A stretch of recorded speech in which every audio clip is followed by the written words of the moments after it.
Looking for a fun and informative podcast all about training working dogs?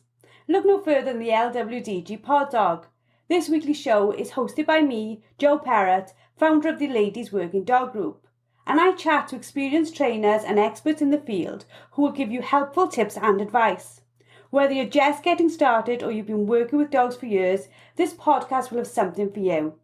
So pull up a chair, pour yourself a cup of coffee, and tune in to LWDG POD DOG. Let us help you build a better bond with your best friend. Hello and welcome to another episode of LWDG POD DOG. This evening I am joined by the amazing Becky Brunton, who is going to be talking to us about never giving up on your dreams. Welcome, Becky. Hi. So, Becky, never giving up on your dreams is a very broad title for our podcast this evening. Tell us a little bit more about your background before we go into the podcast itself. So I've had dogs now for 7-8 years. I've recently started gundog training since I got Luna, actually. So she's now 3 years old. And we started off just doing it for fun and obedience more than anything. And then very quickly worked out that she absolutely loves it, and so did I. And the next thing you know, I'm in tweed and do barries, and I've got a 4x4. And now absolutely love it, live for it. So that's me. So your dogs before Luna, were they gun dogs or working dogs? No, they were purely pets and agility dogs. So yeah, she's my first gun dog. She was actually bought as an agility dog, but she needed something much more mentally stimulating than just doing agility once a week. So that's why we went down the gun dog route. And yeah, now she absolutely loves it. So when you first decided to go down the gun dog route, because obviously that was a different route to where you had intended, how did you find your way into the world? I actually bumped into someone in the park local to me doing, gun dog stuff, was throwing dummies, was blowing whistles, all that kind of stuff. And I inquired with him about it, and we started doing a little bit of training together. And he suggested going to see this professional trainer that he was seeing. So I started going to see him. I knew absolutely nothing about it. One of his first questions to me over the phone was, do you want to beat, trial or pick up? And I didn't even know the difference.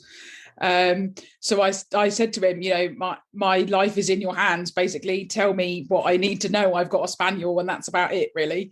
And yeah, so then I started going to see him, and Luna progressed, basically.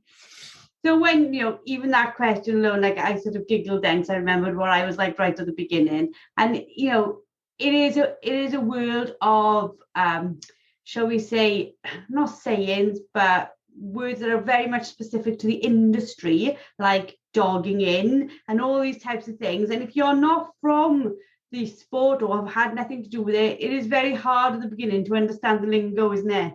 Yeah, I mean, I speak to my non-dog friends and they say, what did you do at the weekend? And I said, I went beating. And they're like, you went whatting? And then you have to explain, you walk through undercover and you beat bushes and all this kind of stuff and find the birds. And yeah, and stuff like dogging in, people find the term dogging in that don't know what dogging in is absolutely hilarious. So I know when I went to watch some friends dogging in a little while ago, I said to my bosses that I was off dogging in, and so now it's called dogging because they have absolutely no idea what dogging in was, and they thought it was absolutely hilarious. So it's now a bit of a standing joke at work. Right at the beginning, when I was trying to explain to people, especially like my gran and stuff, she'd say, what have you done on the weekend? And I would try to explain, and then I just realised it's easier to say, just went for a really long walk up the mountains with my dog. Yeah. I've taken the dogs out. That's generally how I get around it now. Okay, so when we're talking about don't give up on your dreams, really, really positive title to this podcast, but the positivity we're going to get to, it didn't start like that, did it? No, not at all. Well, it did, and then it went downhill very quickly and drastically. And it's been a very long, hard, painful slog, basically, to get back to where I was. So for the listeners to understand, you're going along to dog training with Luna. She's young, you're in a new sport, trying to work your way around. Everything's going swimmingly right at the beginning. So what changed? So I obviously went to see my trainer. He knew I knew absolutely nothing. So when, he said jump, I said how high, basically. And he said, oh, we're going to do this and we're going to do that. And, I thought, oh my God, my dog's amazing. It's doing all of these things, and I started off in the bronze gundog group. And I very quickly, because I was doing groups alongside one-to-ones, and I very quickly shot up into the gold and the platinum. And in the one-to-ones, we were shooting over her, all sorts. And she was absolutely amazing, and I was going home, on top of the world, basically, thinking I've got, the best dog on the planet. But one day it was like someone had flicked a switch. And all of a sudden, she couldn't even sit to a dummy being thrown. And for me to see that, last week she was being shot over and retrieving rabbits, to literally not being able to throw a dummy without her running in was like, really confusing. And I thought down all the pain routes and veterinary routes and behavioural routes and all that kind of thing. And I had a really long discussion with my trainer about it. And he said, this happens quite a lot actually to young high drive dogs that, we've probably pushed her a bit too fast, basically, and we've completely blown her brains.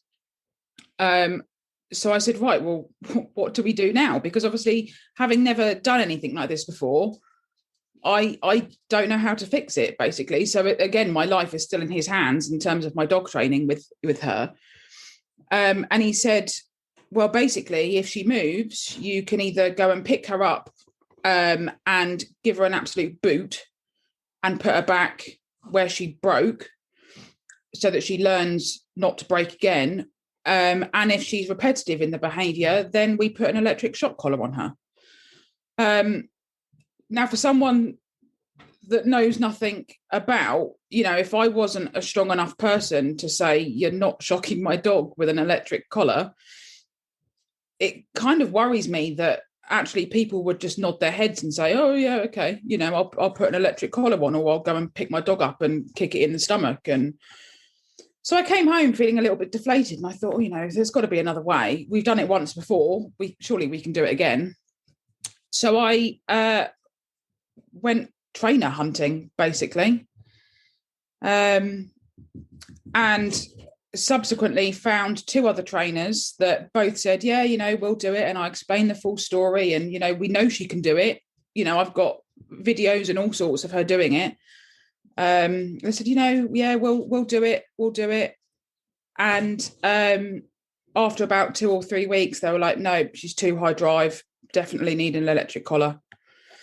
So if I stop you there, so you've gone from this lovely little bitch who is flying, who's busting a gut to do everything she can for you, who is making you super, super proud, to something switching in her mind, and their response to it isn't a positive one that is going to align to what you've been doing with her before. We've gone full extreme now, haven't we? One minute we're like, she's going up to platinum, she's amazing, she's wonderful, and now they're saying something's changed, let's be quite rough with her.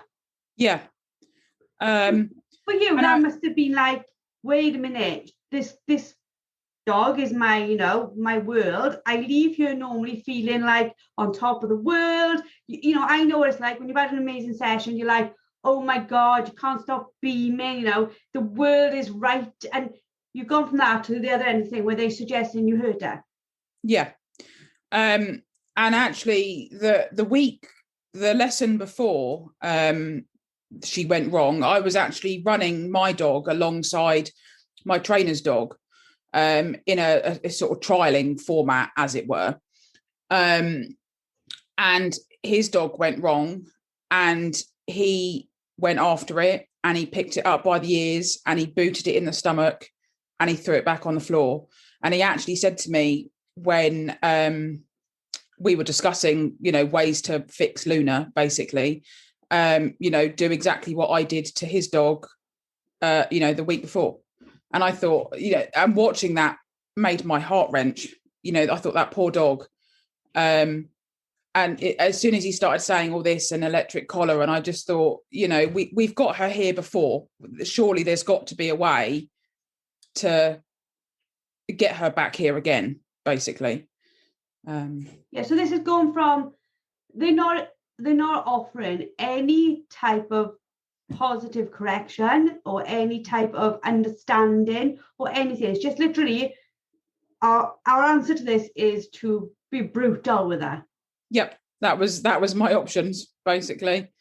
So for a new person, obviously, it is very, very lucky that you had a strength, but you can understand why a lot of people go, well, you're the gun dog trainer and this is a gun dog. So if that's what you're saying I should do, then maybe I should do it. And they would understandably feel absolutely remorseful whilst it's going on. You've stuck up for yourself, gone to 2 other trainers who are pretty much saying, the words high drive is enough to maybe worry some people, but I think spaniels as a whole set are pretty much high drive. Where did you go from there? Because now you've been to 3 people who are offering options of like hurting her. Where you must have been feeling so deflated. So where did you go? Yeah, so unfortunately the bad stuff doesn't stop there. I was talking to a friend of mine, and he recommended this judge that apparently has got, the bee's knees ground for spaniels in England, and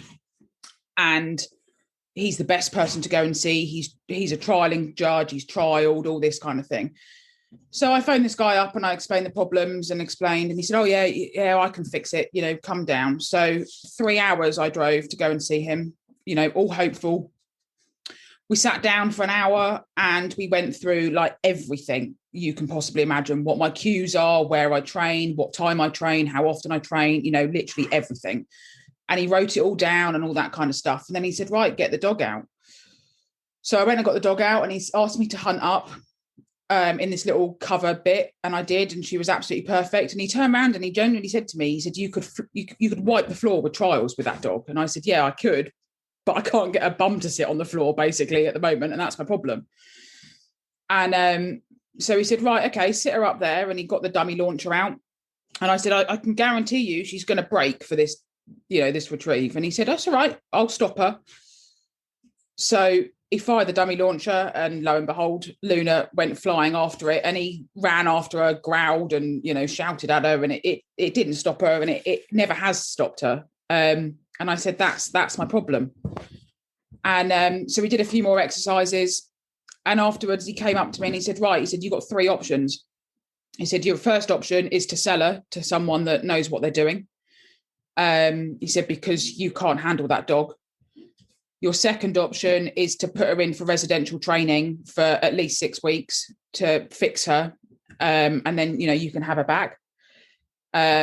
And your third option is to work hard. He said, and I when I said to him, I've tried to work hard. He said, you don't know what hard work is yet.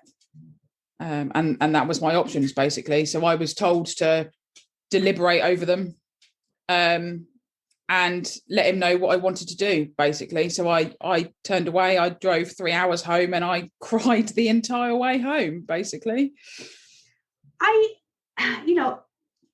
I'm aware of this story, which is why I asked you to do this podcast. But even as I'm hearing it again, it must have been so painful, because it's hard enough for somebody when you've got a dog that's frustrating, that's never done it right.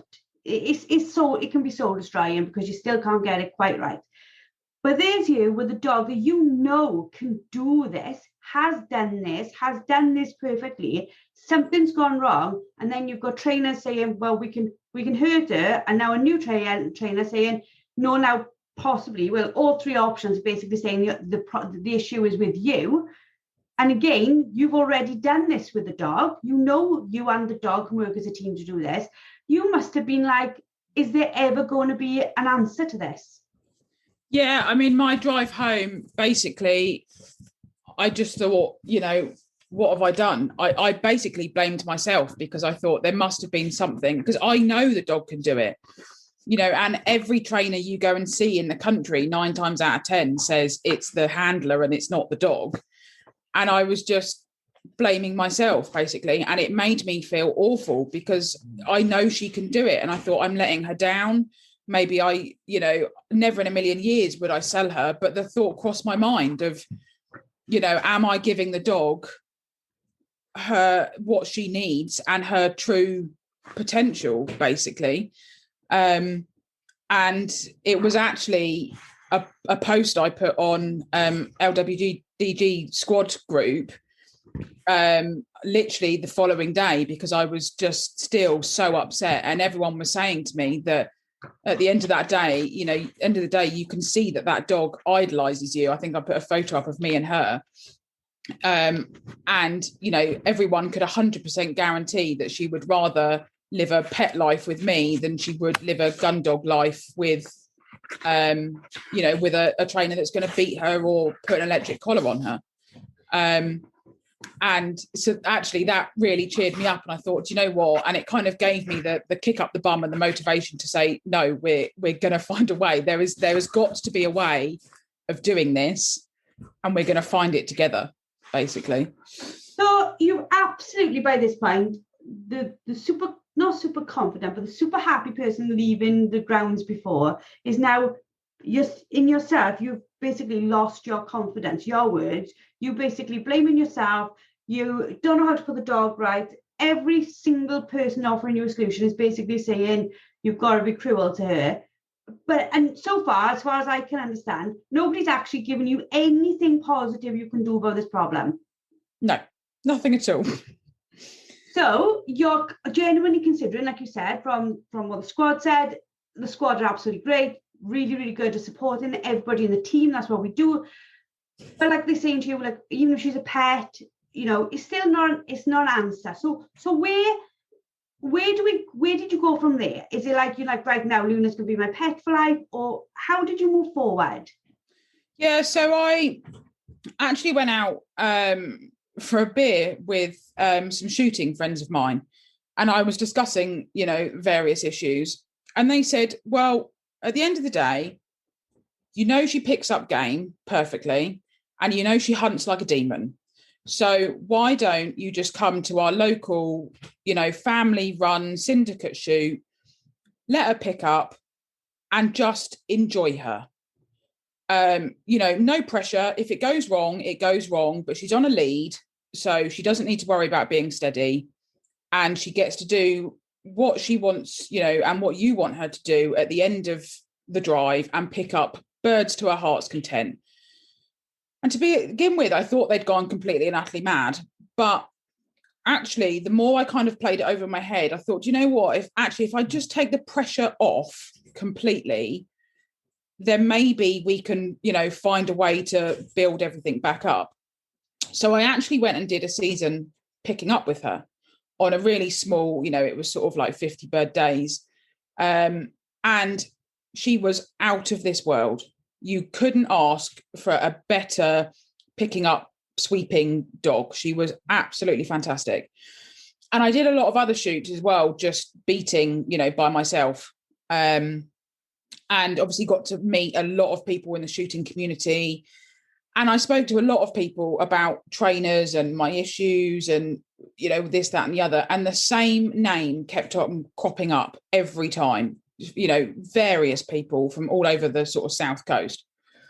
And I thought, right, I'm going to speak to this man. He's my last hope, basically, at getting her steady. So I phoned him up and explained my issue. And he said, come along and we'll see what she's like. And I've never looked back, in all honesty.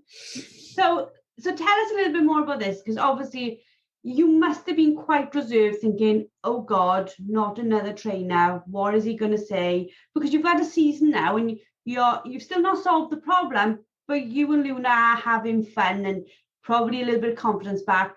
Was you really worried contacting him? I was hesitant, yes, but I kind of had the confidence that his name had cropped up so many times that I thought, actually, he must be good. Either he's going to be good and he's going to fix the problem, or he's going to be good and, just tell me that there's an electric collar issue again and, but he's still a good trainer sort of thing. And I thought, right, okay. So he said, come along. And so I took all 4 of mine along, and we had like a little assessment with all 4 of them. And the pups were like real pups then, so they didn't sort of need much. But we got Luna around. He said, right, is this the problem dog? And I said, yeah. So he said, right, hunt her up through here. And I thought, I've heard this before. Here we go. So hunted her up, and he said, right, blow the stop whistle a few times. And she stops perfectly on the stop whistle as long as nothing's being thrown. And he said, right, blow the stop whistle, and I'm going to throw this tennis ball out. And that's when I kind of felt the blood pressure rise, because I thought, I know exactly what she's going to do. And lo and behold, she didn't fail me. She broke after the tennis ball, but she brought it straight back. And he said to me, right, there's your problem. And I was like, oh, God, please don't say you're going to electric collar or beat her or something. And he said, no, he said, the problem is she's trying so much to please you that she's breaking because she thinks the quicker she gets the retrieve, the happier you will be. He said, if she had broken and gone for that retrieve and then gone off into the woods and chewed it or something like that, then it would be a different story. He said, but that dog has flown out for a retrieve and thrown itself back at you to take it so that she can go and get another one. I was like, oh, okay. No one said that before. Everyone's just said she's a naughty dog for breaking. No one's kind of broken it down into the bigger picture before. So I then started to relax and, okay, well, she does this and she does this and she does this. So he said, basically, what we've got to do is actually teach her that you would be happier for her to sit her bum on the floor until you release her for a retrieve. And I thought, oh, finally, there's common sense coming out of someone that doesn't involve beating my dog up or electrocuting it. So we did some exercises, and he wrote me up like a little training plan and said to him, if any time or day, that I want to text him and say, help, because I'm stuck, then, do this. He gave me some exercises to do with 2 people. He also gave me some exercises that I can do by myself, because I live alone and I don't really have anyone sort of, within 5 minutes that I can train with very often. And it was really good. And I've seen him fortnightly ever since. You must have been like, oh my Lord, I understand the problem. And once you understand the problem, because up until this point, nobody's even explained to you why she's even doing it. But now you've got something that you understand, plus a plan to put it right. What was the plan? What did you have to do? How did you slow her back down? Yeah, so he said, basically, what I was doing when I first turned up to him was putting too much pressure on her. So growling at her when she broke, shouting at her when she broke, being too sort of forceful in my voice when I said sit, sort of thing. He said, what you actually need to do is completely take all the pressure off of her, because she started doing things like anxiously eating grass if I held her in a sit too long. And he said she's doing that because she doesn't think she's pleasing you, because she's not finding something for you. So she's anxiously eating grass so that you release her to go and find something for you. So he said, basically, you need to completely take all the pressure off and go really soft on her and just keep on reassuring her. So we took it back almost to puppy steadiness in terms of, just putting a tennis ball on the floor and rewarding her for sitting still while I then pick the tennis ball up, putting the tennis ball back on the floor, rewarding her, and then letting her have it, and then, mixing it up. And we completely broke it back down as if she was a 5-month-old puppy again. But rewarding her all the time for sitting down and reassuring her that sitting down was actually okay. And we've built it back up from there. I can see her in the camera with you. She absolutely adores you, doesn't she? She's just like, you are the best mum in the world. Let me kiss you. Let me love you. She is just so besotted by you. She is literally my left-hand side. She doesn't ever leave me, ever. So you went back to what the trainers suggested. You start doing it.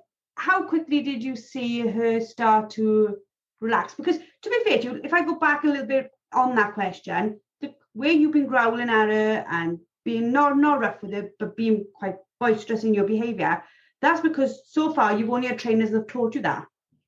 Yeah, so every trainer since has been, she's a hard dog. She needs pressure putting on her. She needs shouting at. She needs growling at. She needs a kennel mentality where she gets shut in a cage until she's allowed to come out and train, because then she'll want to spend that 15 minutes trying to please you and all this kind of stuff. So everything up to seeing my new trainer was pressure, use your body language to get over the top of her all the time and sort of almost make her submit underneath you. And and my new trainer was like, don't do any of that, basically. Completely take all of the pressure off, reassure her, love her, tell her you love her, tell her she's a good girl, reward her with food, do whatever you need to do to make her understand that sitting on the floor is actually what you want. Yes, you want her to go and get the retrieve, but you want her to sit on the floor until you say, go and get the retrieve, basically. So what was it like when you got to the point where she actually did sit when you threw something? Well, actually, by the end of that first lesson, she was sitting quite nicely to my trainer throwing a retrieve with her kind of sat out in stop in front of me. And I couldn't believe it. I was like, there is my dog. That's what she can do. So how old was she by this point? So she's just turned 3 and I started seeing him about 5 months ago. So you had a solid year where you were unable to fix this problem, and so all you've heard is it's the dog. You need to be all over, you need to be all over her. You need to bully her. You need to this, and this. And then in one lesson, the dog is starting to get what you want. Yeah. I drove home from that lesson and I cried for a totally different reason that I'd cried when I left the judge. I have never been so happy in all my life. And I thought, you know what? Now we can do this. Had you given up? Like, look how many times you could have given up. You could have gone 2 routes. You could have started bullying the dog. And from what I can see of her and what you've told me, and from my very limited knowledge, I think she would have probably got worse, not better. Or you could have gone down this sort of like rehome her, all these types of things. You could have gone all the way down all those different routes. What kept you pushing through her? The fact that she is my pride and joy. And when I came home from the Spaniel judge, I thought to myself, do you know what? Selling her is not an option. She's my absolute pride and joy. I worship the ground that this dog walks on. And if we just spend our life hunting tennis balls in long grass, and we go out on tiny shoots in the season on a lead, then that's what we'll do. Because if that's what keeps her happy and keeps her with me, then that's what we'll do. So we're now 5 months with this new trainer. Where are we now with you called her, the trainer said she was a problem dog. She's nowhere near a problem dog. You've now had the support you needed to correct the challenge she was facing. Where are we now 5 months on? So we are now actually aiming for working tests and trials. She is sitting to flush. She's sitting to whistle solidly. And she's sitting to shot again, all by herself. We have now got to start adding in another dog, because obviously adding in the extra dog adds in competition. But we want to make sure 100% that, she is 99.9% solid in her steadiness before we add the extra dog in. But we're actually hoping, and I will be absolutely a nervous wreck, but we are actually hoping to trial potentially at the end of this coming trialing season. There's a round of applause. I'm so thrilled. And absolutely, when I read your you put a post up, which is what alerted me to your whole story a couple of days ago, explaining like the never give up sort of mentality that this experience has given you, and doing what the squad does so well, which is like imparting wisdom to help others who might be coming behind you with either a similar issue or a different issue, but feeling so deflated with it. When I read it, I just thought, isn't it lovely that you've got through and what you've learned from coming through? It's horrific what you've had to go through, but you've come through, and now you can like do this podcast, help other people to gain a little bit of confidence. For any of the ladies or gentlemen who listen to the podcast, because we have lots and lots of people who listen, what would you say to them if they are in a position with their dog and they're like, I just don't know how to go forward? Just don't give up. I mean, as you've said, there have been so many opportunities that I could have given up. And I've had people time and time again say to me, you know, you could just sell her. You could just get another dog. You could just... And I don't believe in selling a dog just because it's not working. You know, I want to know why it's not working. I want to fix the issue. And I think for anyone that's really struggling with a certain issue, the most crucial thing, if anything, you take from this is to find the right trainer. And once you've found the right trainer, work hard. I mean, this hasn't come easy. I train every day and I love it, and I can see that where it's going and from where it's come. But find the right trainer, stick your fingers up to those that say you can't do it, and get your head down and crack on, basically. Well, thank you very, very much for being so honest and vulnerable with us and telling us the story. I'm sure there's loads of people who listen to this and have been able to take quite a lot away from it. I think it brings back to this point as well, the idea of this traditional training of smacking them around, hitting them, beating them. That's not needed, is it? It's not needed to get the end result. No, not at all. I knew we could do it because we'd done it once before. So I knew we could do it again. And you absolutely don't need to use harsh punishments for a dog. It's just not necessary. Find something that makes the dog work and go with it. Fantastic. Well, thank you very much for being with us this evening and going through all that. If anybody wants to find Becky, where can they find you? You're in the society squad, so you're in there if you want to chat to you. Where else could they find you? Yeah, I'm on the society squad. I'm on Facebook, and I'm also on Instagram as the Crazy Spaniel Lady. Brilliant. Thank you so much for your time this evening, and I loved watching you, and I love Luna. She is absolutely gorgeous dog, and watching her, and I'm just like, oh my God, no wonder. And watching her, I know the listeners can't see her now, but she is so adoring, isn't she? Right now, the dog I've seen isn't in any way hard. She is just absolutely a sweetheart. She is. So thank you all very much for listening, and join us next week for another episode of LWDG POD DOG. Thank you for listening to LWDG POD DOG with me, Jo Parrott. Now, we all know training a dog takes time, energy and patience, but our lives can be really, really busy. Don't worry, the LWDG has got you covered. Join us for our free planning workshop where we'll show you how to use short 10-minute training sessions each day to fast forward your dog's education.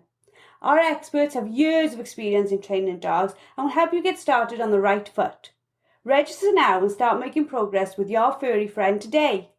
Go to our Facebook page, the Ladies Working Dog Group, and click on the pinned post, or visit www.thelwdg.com.